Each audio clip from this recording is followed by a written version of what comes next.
Salut à tous et à toutes.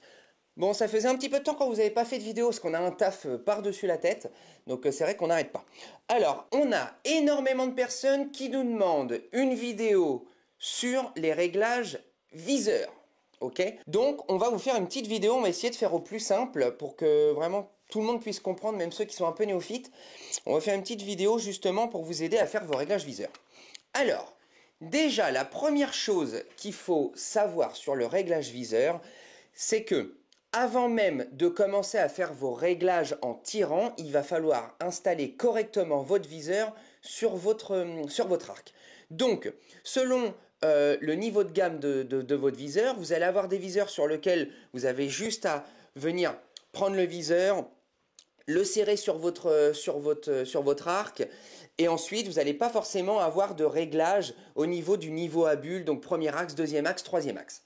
Par contre, sur des viseurs plus haut de gamme, par exemple comme, je prends l'exemple du mien, de l'Ultraview UV Slider, vous allez avoir le réglage des trois axes. Alors, le premier axe, il est réglé directement d'usine. Souvent, l'axe qu'on a besoin de régler, c'est le deuxième axe. Donc le deuxième axe, c'est cet axe-là. C'est-à-dire, est-ce que quand mon arc est complètement perpendiculaire au sol, est-ce que mon niveau à bulle va être bien de niveau, ok? Ça, c'est le deuxième axe. Cet axe-là, c'est facile, vous prenez votre arc, vous le mettez bien de niveau. La meilleure des solutions pour le mettre de niveau, c'est pas forcément sur la corde, parce que selon comment est réglé votre arc, vous pouvez avoir une corde qui est un petit peu décalée, etc. Donc le mieux, c'est de directement mettre votre arc dans un étau, de prendre un grand niveau comme ceci, d'accord? Et de venir directement, en fait, le positionner ici. Et là, l'avantage, c'est que vous allez voir que votre arc est de niveau. Ok? Une fois que vous avez bien mis votre arc de niveau, vous venez régler directement votre deuxième axe. Donc là, je ne peux pas vous dire exactement comment le faire pour la simple et bonne raison que c'est jamais au même endroit, les vis ne sont pas les mêmes, etc., etc. Donc là, il faut vraiment vous référer à votre manuel d'utilisation de votre viseur. Ensuite, ce qui va être aussi très important, ça va être de régler ce qu'on appelle le troisième axe. Le troisième axe, c'est est-ce que quand mon arc il est complètement penché, mon niveau à bulle va être encore de niveau, même penché. D'accord? Donc, c'est-à-dire que c'est ce réglage-là. D'accord? C'est cet axe-là. Cet axe-là, il est très important parce que pour toutes les personnes qui vont, par exemple, tirer en tristand, etc., ou ceux qui vont faire des tirs à, on va dire, assez longue distance, au-dessus de 50, 60 mètres, si votre troisième axe n'est pas bien réglé, vous allez avoir un décalage. Tout simplement parce qu'en fait, votre viseur n'étant pas pile poil bien parallèle comme ça à vous, et ben s'il est un petit peu sur le côté, ce qui se passe, c'est qu'en fait, vos pins vont pas être pile poil bien alignés, et vous allez vous retrouver avec une différence de dérive, d'accord, en cible. Donc ça, c'est très important. Donc, une fois que vous avez réglé premier, deuxième, troisième axe, pour ceux qui ont un deuxième et un troisième axe, là, on va passer vraiment au réglage viseur en lui-même.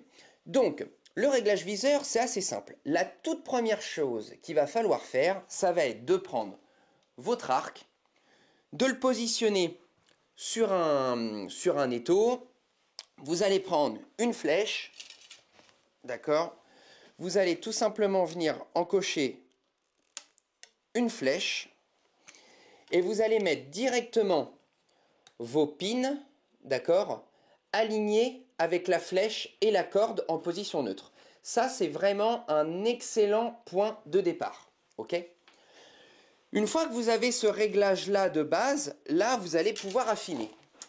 Alors, pour affiner, c'est relativement simple. Déjà, il va falloir vous positionner à une distance sur laquelle vous allez être sûr et certain d'être ce que j'appelle moi répétable. C'est-à-dire que si vous vous mettez par exemple à 30 mètres et que vous avez du mal à tirer déjà à cette distance-là, mais vos réglages de base vont pas être les bons. Donc ce qui va être très important, c'est vraiment de vous mettre à une distance qui va être vraiment très confortable pour vous. La plupart du temps, on est dans les 20 mètres. Vous vous mettez à 20 mètres. Une fois que vous avez fait votre réglage justement d'alignement de pin par rapport à votre flèche en position neutre et votre corde, là, vous pouvez commencer à tirer sur votre cible. Il va falloir régler deux choses. La dérive, c'est votre gauche-droite, et il va falloir aussi régler votre élévation, le haut-bas. La toute première chose que je vous conseille de régler, ça va être votre dérive, donc c'est-à-dire le gauche-droite. Ça va vous permettre déjà d'être sûr d'être au moins à peu près dans votre cible au début. D'accord? Le fait de tirer à 20 mètres, vous savez à peu près la vitesse de vos flèches, etc. Vous commencez par faire vos premiers tirs à 20 mètres. Ensuite, comment on règle un viseur? C'est assez simple. Imaginons que ceci est votre point de visée. Si votre flèche arrive ici, ça veut dire que votre viseur est réglé vraiment beaucoup trop sur la droite. Donc ce qu'il va falloir faire, c'est venir tout simplement décaler vos pins vers la gauche. D'accord? Donc vous décalez vos pins vers la gauche. Donc souvent c'est une petite vis, vous venez décaler votre scope vers la gauche, vous resserrez et vous retirez. Si en deuxième point de contact, vous vous retrouvez avec un point qui est juste ici, d'accord? Là, ça veut dire que vous n'avez pas assez bougé votre pin vers la gauche, donc vous continuez jusqu'à être centré. Alors après, là, c'est en partant du principe que votre haut bas était déjà très bien réglé, mais vous pouvez très bien être ici, hein, d'accord? Vous pouvez très bien commencer ici, etc. Donc, c'est facile, on va toujours dans le sens du défaut, c'est-à-dire que si vos flèches arrivent trop à droite, il faut décaler votre viseur vers la droite. Si vos flèches vont trop à gauche, on le décale vers la gauche. Mais c'est aussi pareil pour l'élévation, d'accord? Alors, un point où il faut être assez vigilant, c'est que sur certains viseurs, vous allez avoir un réglage micrométrique, d'accord? Ce qu'il faut faire, c'est qu'il faut commencer à régler ce réglage-là micrométrique sur le milieu. C'est-à-dire que le réglage micrométrique, par exemple, votre scope peut bouger sur, on va dire, 1,5 cm. Donc, il faut vraiment commencer votre réglage au milieu de ce centimètre et demi, d'accord? Et venir ensuite, est-ce que tu peux me passer le landslide, s'il te plaît, Théo? Voilà. Donc, je vais vous expliquer directement avec celui-là, ça va être plus simple. Vous voyez bien que celui-ci, en fait, il a un réglage micrométrique. D'accord? Donc, c'est-à-dire que là, je peux très bien venir régler mon viseur avec le micrométrique. Mais ce ne serait pas une bonne idée parce que ça veut dire que ça se trouve en position neutre. Je vais venir régler mon viseur comme ça. Mais si un jour je fais des tirs à longue distance et que j'ai du vent et que je veux le décaler vers la droite, bah je pourrais pas parce que je vais arriver au bout du micrométrique. Donc ce que je vous conseille, c'est vraiment de venir mettre votre micrométrique au milieu. Donc vous voyez, je le mets au milieu. Voilà, donc là il est à peu près au milieu. Et ensuite, je vais faire mes réglages de base à 20 mètres juste avec cette petite molette là, d'accord, qui va me permettre, donc là bon, il faut que je le desserre, mais qui va me permettre de venir bouger mon scope, d'accord, exactement comme il faut pour avoir une position neutre tout en gardant le réglage micrométrique au milieu.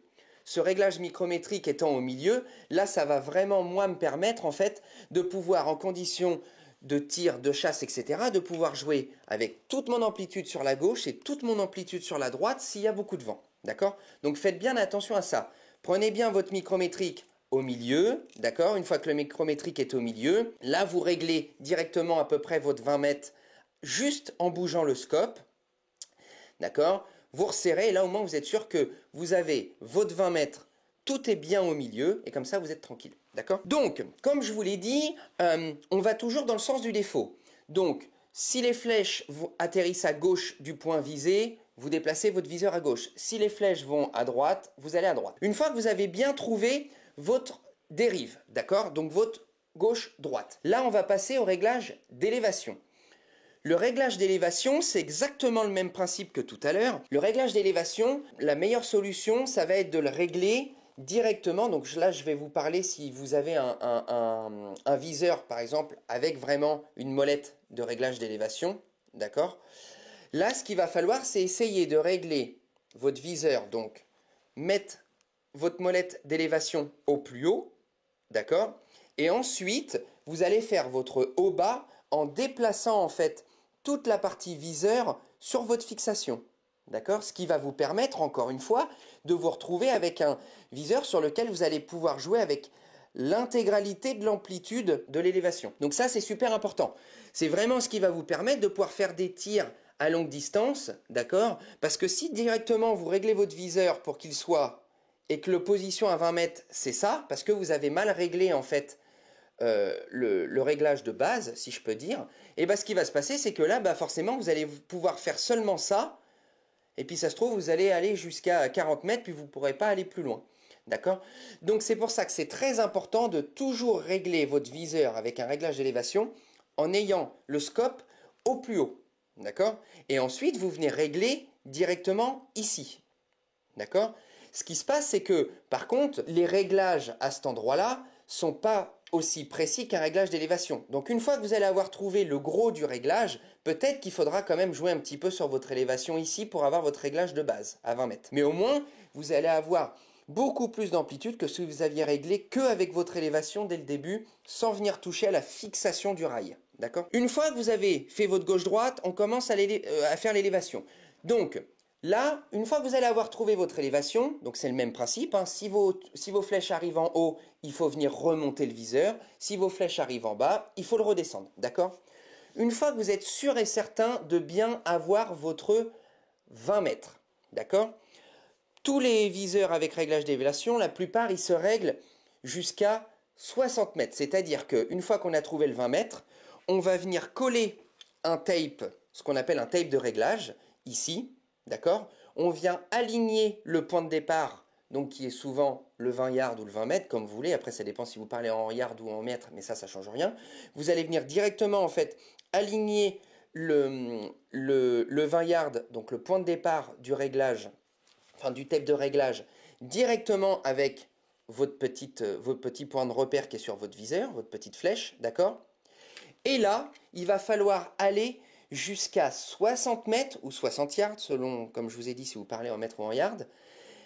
Une fois que vous allez avoir un vrai réglage à 60 yards, c'est-à-dire une fois que vous êtes sûr et certain d'avoir trouvé votre réglage d'élévation à 60 yards, là, n'hésitez pas à prendre plusieurs jours. Si vous n'arrivez pas à être sûr et certain que vous avez trouvé votre 60 et que vous avez vraiment une grosse différence, si vous avez par exemple une différence de groupement qui va être de 10-15 cm à 60 yards ou à 60 mètres, ça sert à rien de se dire, allez, on va garder ce tape-là. Non. Essayez vraiment, faites-le sur plusieurs jours s'il y a besoin, mais essayez vraiment d'avoir vraiment un 60 mètres qui soit le plus parfait possible. S'il n'est pas parfait, c'est-à-dire que si vous n'avez pas un 60 mètres qui est vraiment extrêmement bien trouvé sur votre tape, ce qui va se passer, c'est que ça va venir changer en fait tous les repères de distance sur votre tape définitif. C'est-à-dire que votre 40 mètres correspondra pas vraiment aux 40 mètres réels de votre arc. Ça veut dire que peut-être qu'à 40 mètres, vous allez vous retrouver un peu plus bas ou un peu plus haut.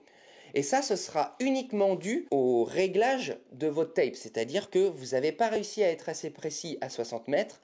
Vu que vous n'êtes pas assez précis à 60 mètres, ce qui se passe, c'est que vous n'avez pas choisi exactement le bon tape. Donc forcément, après, vous allez avoir un décalage au niveau de vos distances. Donc comme je vous l'ai dit, n'hésitez pas à vraiment le faire sur plusieurs jours s'il y a besoin. Pareil, si vous voyez qu'il y a du vent et que c'est galère, remettez ça à un peu plus tard, justement pour être sûr et certain d'avoir un réglage de tape qui est vraiment le meilleur possible. Une fois que vous avez trouvé votre 60 mètres, votre flèche, votre petite flèche ici, va venir indiquer un tape, c'est-à-dire qu'elle va vous dire par exemple numéro 23. Ça veut dire qu'il va falloir que vous colliez sur votre réglette ou que vous choisissiez la réglette numéro 23. Ou par exemple chez Landslide, ou sur certaines marques, ça va être des numéros A, B, C, par exemple chez CBE, c'est des lettres. Et bien là, vous allez le tape de réglage va vous dire la lettre D. Donc là, vous allez venir mettre la lettre D. Par contre, ce qu'il faut que vous fassiez très attention, c'est que je vous déconseille très très très fortement de retoucher à votre réglage d'élévation juste avant de coller le tape.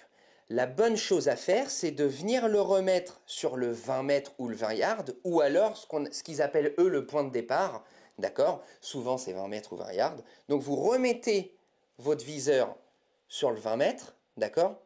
Là, vous enlevez le tape de réglage et vous venez mettre votre tape définitif. Donc vous réalignez le 20 mètres de votre tape définitif avec la petite flèche, d'accord, qui est sur votre viseur. Et là, ça veut dire que vous allez avoir le tape qui va directement être bien réglé à 20 mètres. Et ensuite, quand vous allez par exemple vouloir aller à 53 mètres, vous allez aligner votre petite flèche avec le numéro qui correspond à 53 mètres. Et là, vous allez avoir votre distance qui va déjà être très très bien réglée. C'est pas très compliqué, mais c'est une méthodologie en fait qu'il faut avoir. Donc extrêmement bien régler le 20 mètres, d'accord? Vraiment une dérive bien parfaite, une élévation parfaite à 20 mètres. Ensuite, vous venez coller votre tape, d'accord, de réglage, et vous allez jusqu'à 60 mètres. Une fois que vous êtes sûr et certain d'avoir la bonne élévation à 60 mètres, vous remettez votre viseur sur votre départ, donc votre 20 mètres, d'accord? Donc souvent il y a un petit trait, hein, et puis c'est pas forcément une distance, mais voilà. Vous mettez vous réglez votre viseur pour que votre flèche soit alignée justement sur cette ligne de départ, qui est souvent le 20 mètres. et ensuite vous collez votre tape définitif, d'accord? Alors, la technique n'exclut pas le contrôle, n'hésitez pas à recontrôler, mais clairement, si vous avez été précis dans vos tirs, 99 fois sur 100, ça correspond vraiment très très bien. Par contre, là où il faut faire attention, c'est que forcément, si vous changez quelque chose sur votre flèche, par exemple, je dis n'importe quoi, vous désempnez vos flèches, vous réempnez avec d'autres vannes, vous allez changer le poids, vous allez changer en fait la trace de vos flèches, etc. Donc pour le coup, vous pouvez changer la vitesse de votre flèche. Donc faites attention à ça. Des fois, il y a des gens qui me disent, je comprends pas, là, je suis un peu tout plus bas. Bah oui, mais c'est des gens qui ont désempné, qui ont réempné à la maison et qui n'utilisent pas les mêmes vannes. Ils utilisent des vannes plus lourdes ou alors ils utilisent un van plus grand. Bah, le poids total de la flèche étant plus élevé, forcément, en termes d'élévation, vos flèches vont arriver un peu plus en bas. Donc autant des fois sur des distances très courtes, on ne peut pas forcément le voir. Par contre, plus vous allez vous éloigner de votre cible, plus vous allez vous en rendre compte. Bon, là, je vous ai fait vraiment tout le topo pour ce genre de viseur, c'est-à-dire des viseurs un peu haut de gamme avec réglage d'élévation, etc. Mais ça reste le même principe pour des viseurs qui n'ont pas de réglage d'élévation et qui ont juste, par exemple, 3 pins. Vous commencez à régler votre pin, donc votre dérive, d'accord? Une fois que vous avez votre dérive, vous réglez votre distance de pin, avec votre première distance. Si vous voulez votre première distance à 15 mètres, vous réglez votre pin du haut à 15 mètres. Ensuite, le deuxième pin, si vous voulez à 20 mètres, vous le réglez l'élévation à 20 mètres. Pareil pour le troisième ou le quatrième ou le cinquième pin. Donc c'est plus facile dans ce cas-là parce que là, vous n'êtes pas obligé de dire je vais tirer jusqu'à 60 mètres, jusqu'à trouver le bon tape qui va correspondre à la vitesse de sortie et de décélération de ma flèche. Voilà, j'espère que tout aura été assez clair. Si vous avez des questions, franchement, n'hésitez pas, on y répondra, il n'y a aucun souci. D'autres vidéos arrivent, là on a gavé de partenariats, des nouveaux partenariats qui vont arriver. Donc là on est ultra pressé de recevoir le matos, on a un énorme colis de chez AE qui arrive, on a un énorme colis de chez La Chaîne qui arrive. On a aussi une très grosse marque, une marque mondiale qui nous a balancé en fait dans son programme d'ambassadeur. Donc là on a un truc vraiment fou furieux qui arrive. Donc restez connectés. Je tiens à remercier tous nos partenaires, Gold Archery, La Chaîne Archery, AE, Custom Medwrap, LBS pour les cordages. On a aussi Shadow Kid qui nous fait toutes nos musiques, etc. pour nos vidéos. Qui est-ce qu'on a, Théo? J'en oublie forcément. Archers Market aussi pour tout ce qui est vente en ligne, etc. Est-ce qu'on en oublie encore? Je crois qu'on est pas mal. Je crois qu'on est pas mal. Si on en a oublié, on est vraiment désolé. Mais je crois qu'on est tout bon. Je crois qu'on est tout bon.